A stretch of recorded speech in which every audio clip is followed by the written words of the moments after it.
Kamusta mga ka-fam? Welcome back sa inyong paboritong channel. Kung hindi pa kayo nakasubscribe, ano pang hinihintay nyo? Hit that subscribe button and ring the bell para hindi nyo ma-miss ang latest chika. Mga ka-fam, may pasabog na naman ang ating P-pop kings na SB19. And ito ay hindi basta-basta ha. Hold on to your seats.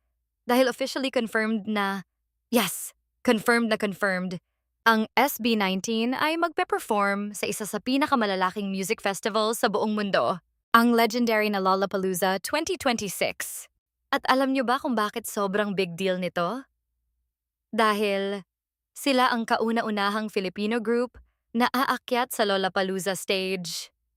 Grabe, history in the making. Kung iniisip mo kung gaano kalaki ang event na ito, ginaganap ito sa Grant Park sa Chicago, Illinois, USA, at tumatagal ng 4 days, July 30 hanggang August 2, 2026. Ibig sabihin, makakasabay ng SB19 ang mga biggest international artists sa iisang stage. Hindi biro yan. At syempre, hindi nagpahuli ang ating boys, sina Pablo, Josh, Stel, Ken, at Justin, ay personal na nag-announce sa kanilang social media. Ang sabi nila, "Surprise I-10! We're so thrilled to announce that we'll be performing on the Lollapalooza stage this 2026. Can't wait to see you, Chicago." Kinilig ako doon. Pero wait, may tanong ang bayan. Ano kaya ang magiging setlist nila? Ilang minutes kaya ang performance? Sa ngayon, wala pang details. Pero kung SB19 yan, siguradong pasabog. Hindi na rin nakakagulat, mga ka-chika. Dahil tuloy-tuloy na ang international domination ng SB19, matatandaan na nag-perform sila sa Asia Artist Awards 2023, Akon 2025. At bawat performance nila, level up, world class. At hindi lang SB19 ang umaangat ha.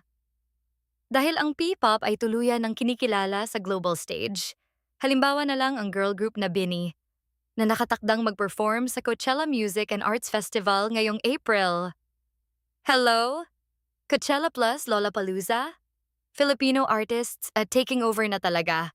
At wait, may dagdag pa tayong ganap. Usapang global girl group naman tayo. Kilalanin si Sofia La Forteza, ang leader ng Cat's Eye. Siya ay viral ngayon dahil sa kanyang malalakas at malinis na live vocals. Marami ang nagsasabi na siya ang isa sa next big global stars. At syempre, Pinoy pride ulit yan. So ano ang masasabi natin dito, mga kachika? SB19 sa Lollapalooza, BINI sa Coachella, Sofia dominating global stage. Isa lang ang ibig sabihin niyan diyan. Ang Pinoy talaga, world class. Abangan natin kung anong pasabog ang ihahanda ng SB19 sa kanilang historic performance sa Lollapalooza 2026. Dahil sigurado ako, hindi lang to performance, isa itong moment na ipagmamalaki ng buong Pilipinas. Kung proud ka sa SB19, i-comment mo na yan, Pinoy Pride! Huwag kalimutan mag-like, subscribe, and hit the bell for more updates. Kita-kits ulit sa next video, mga ka-fam.